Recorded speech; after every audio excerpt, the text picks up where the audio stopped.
Assalamualaikum warahmatullahi wabarakatuh. Kita lihat track record dari Pak Abdul Somad yang sangat terlihat ya, bahwa beliau itu banyak tidak konsisten di dalam berbagai permasalahan ya. Coba lihat ini. Selamat murtad. Selamat murtad. Yang ulang tahun pakai topi itu kan ada tuh. Orang tuanya memasangkan anak itu sekarang, nah pakai ini ya, sambil tiup lilin. Nah, itu sama mendoakan anaknya murtad. Man tashabbaha biqaumin, siapa yang ikut tradisi suatu kaum, fahuwa minhum, maka dia bagian dari kaum tersebut. Wa husyira yaumal qiyamati ma'ahum, nanti dia di akhirat akan dibangkitkan bersama kaum itu. Apa hukumnya menyentuh perempuan yang bukan mahram? Bi ayyut'ina ala ra'si ahadikum, ditusukkan ke kepala kamu, ditusukkan besi dari neraka ke kepala kamu, khairan, lebih baik min antamussa yada mar'atin la tahillu lahu, daripada menyentuh tangan perempuan yang tak mahram. Ya. Jadi kalau ada perempuan udah ngulurkan tangannya, Pak Ustaz, saya sebetulnya nggak mau, daripada dibiarkan kan mubazir. Ini udah gini Pak Ustaz, gini kanlah, insya Allah dia tak sakit hati. Gini kan, senyum kita gini. Yang pula terlalu kaku, dia udah gini kan. Li ayyut'ina ala ra'si ahadikum, ditusukkan ke kepala kamu.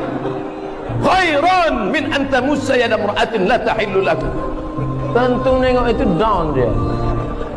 Jadi sesuaikan juga. Yang pertama tadi beliau menyinggung masalah ulang tahun. Yang ulang tahun itu ya sama dengan menyerupai orang-orang non-muslim. Hukumnya haram. Tapi ternyata dia sendiri merayakan ulang tahun.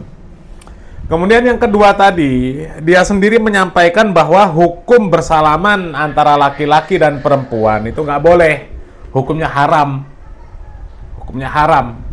Bahkan beliau menyampaikan hadis dari Nabi Muhammad SAW, lebih baik kepala seseorang dari kalian ditusuk dari pasak dari besi daripada menyentuh wanita yang tidak halal baginya. Tapi ya dia sendiri kampanye, itu kampanye juga, kampanye Abdul Wahid ya. Duo Abdul Somad, Abdul Wahid berkumpul dalam satu panggung acara kampanye. Yang satu calon kepala daerah, yang satu jurkam. Dan di acara kampanye itu dia salam-salaman dengan perempuan. Ya. Dia salam-salaman sama perempuan.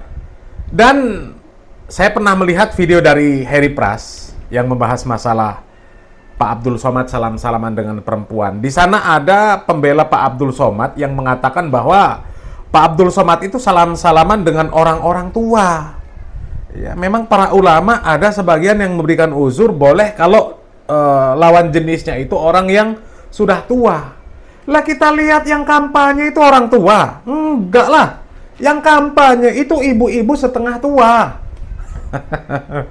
Setengah tua. Bahkan kalau kita lihat videonya, ya sangat terlihat masih muda. Masih muda, bukan orang tua. Ya, tapi kalau orang nggak konsisten ya tetap nggak konsisten aja. Ya, ngomong di satu tempat ngomong apa, di tempat lain ngomong apa ya. Kemudian ketika gubernur yang didukung oleh Pak Abdul Somad jelas-jelas ditangkap OTT oleh KPK ya, Pak Abdul Somad masih pula membuat pembelaan, katanya itu nggak OTT, yang OTT itu Kadis PUPR dan KUPT, sementara gubernurnya cuma dimintai keterangan katanya. Berita yang betul itu Kadis PUPR dan KUPT OTT Gubernur Riau dimintai keterangan. Itu yang betul. Itu yang betul. Ya, sementara keterangan dari KPK bener-bener OTT. Bahkan orang ini sempat kabur melarikan diri, ketangkep di sebuah kafe. KPK mengamankan sejumlah 9 orang. 9 yang pertama orang. Kepala daerah atau gubernur, kemudian kepala dinas PUPR, kemudian sekdis PUPR, kemudian 5 kepala UPT dan juga 2 pihak swasta yang merupakan tenaga ahli ataupun orang kepercayaan dari gubernur. Kemudian terhadap 9 orang tersebut selanjutnya dibawa ke Gedung Merah Putih untuk kemudian dilakukan pemeriksaan secara intensif. Adapun pihak-pihak yang diamankan tersebut terhadap Kadis PUPR, kemudian Sekdis PUPR dan juga 5 kepala UPT dilakukan di kantor dinas PUPR. Kemudian terhadap saudara AW yang merupakan kepala daerah atau gubernur, tim sempat melakukan pencarian dan pengejaran yang kemudian diamankan di salah satu kafe yang berlokasi di Riau. Masih nolak. Termasuk terhadap saudara TM. Selain terhadap 9 orang, tim juga melakukan pencarian terhadap saudara DN, dan kemudian pada petang ini saudara DN menyerahkan diri dan saat ini sedang dilakukan pemeriksaan. Paralel dengan itu, kami tadi sudah melakukan ekspos di level pimpinan dan sudah ditetapkan pihak-pihak yang bertanggung jawab dan menjadi tersangka dalam perkara ini. Nah, selain pihak-pihak yang diamankan tersebut, tim juga mengamankan barang bukti, diantaranya sejumlah uang dalam bentuk rupiah, dolar Amerika, dan juga pound sterling yang total kalau dirupiahkan sekitar 1,6 miliar. Uang itu diduga bagian dari sebagian penyerahan kepada kepala daerah. Ya, artinya kegiatan tangkap tangan ini adalah bagian dari beberapa atau dari sekian penyerahan sebelumnya.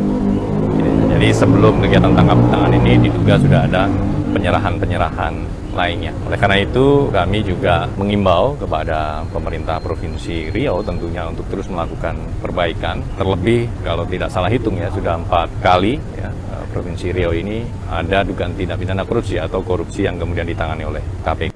Coba, sudah jelas seperti itu ya, sudah jelas seperti itu, beritanya sudah beredar, kena OTT, minta jatah preman kepada para pejabat, kepada bawahannya.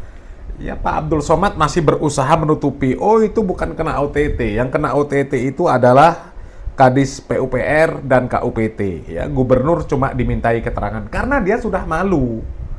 Karena dia malu, berusaha untuk menutupi fakta yang ada.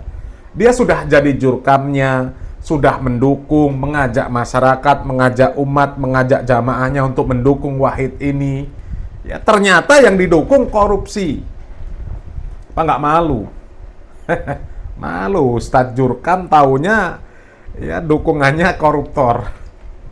Dan ya alhamdulillah ya, ini si Abdul Wahid ini ketangkep. Karena kami melihat ada satu postingan dari akun medsos, nama akunnya Laode Abu Hanifah. Ya, Laode Abu Hanifah.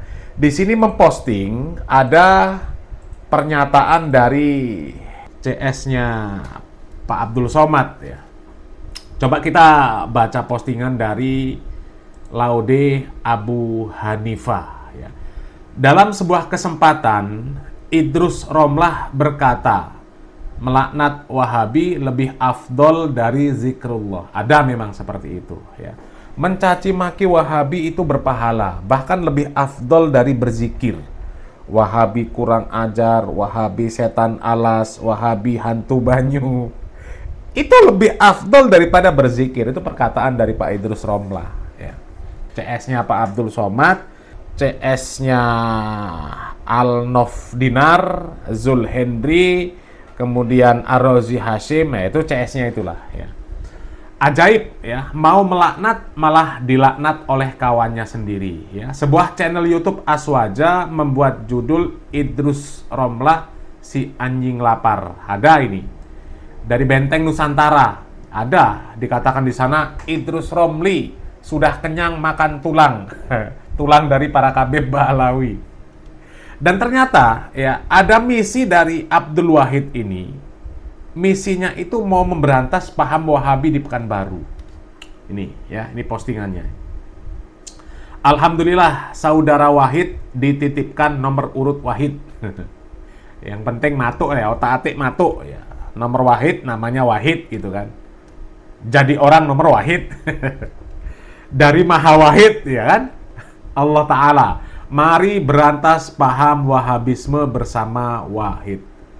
Memang kalau kita lihat Pak Abdul Somad ini, ya, track recordnya memfitnah dakwah sunnah, memfitnah orang-orang yang disebut Wahabi itu sangat luar biasa. Di video sebelumnya kita sudah mengangkat video dari Pak Abdul Somad yang mengatakan bahwa orang Wahabi itu sekedar isbal saja dikafirkan.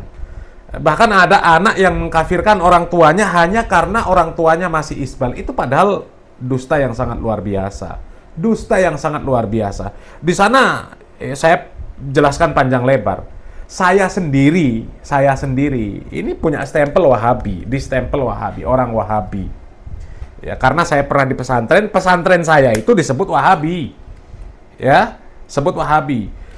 Dan saya ada satu kiai NU yang akrab, bahkan beliau minta jemput anaknya ke Ponpes Lirboyo, minta antar anaknya ke Ponpes Lirboyo, saya antar. Saya sampai masuk ke dalam pondok pesantren di Lirboyo, kemudian saya itu diajak sowan ke rumahnya Mbah Anwar Mansur. Saya pernah masuk ke sana.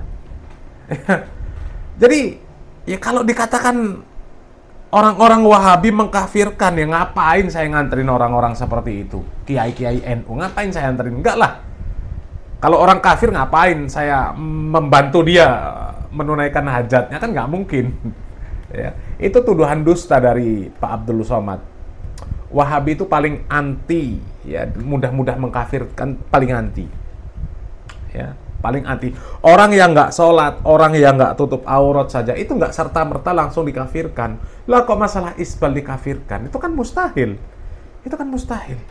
Ya, dan kebencian Pak Abdul Somad terhadap orang-orang yang disebut Wahabi itu sangat mendarah daging. Padahal, ya, kalau kita mendengarkan ceramah atau penjelasan dari Syekh Yusuf Al-Qaradawi, di mana Yusuf Al-Qaradawi itu adalah ulama yang dijadikan rujukan oleh Pak Abdul Somad. Syekh Yusuf Al-Qaradawi sendiri memuji-muji orang yang disebut Wahabi. Syekh Muhammad bin Abdul Wahab, Ibnu Taimiyah, dan macam-macam. Ya, coba kita lihat videonya. Ya, kalimat Wahabiyin hiya nisbah ila al-Imam Muhammad bin Abdul Wahab الذي قام في جزيرة العرب معروف دعوته ودعا إلى التوحيد وحارب الشرك والخرافة ودعا الناس للعودة إلى الكتاب والسنة، وعلى أساس دعوته قامت الدولة السعودية الحديثة. نعم. وهو رجل حنبلي، يعني الحقيقة الناس بيقولوا وهابية ولا ليس هناك يعني مذهب وهابي ولا عقيدة وهابية.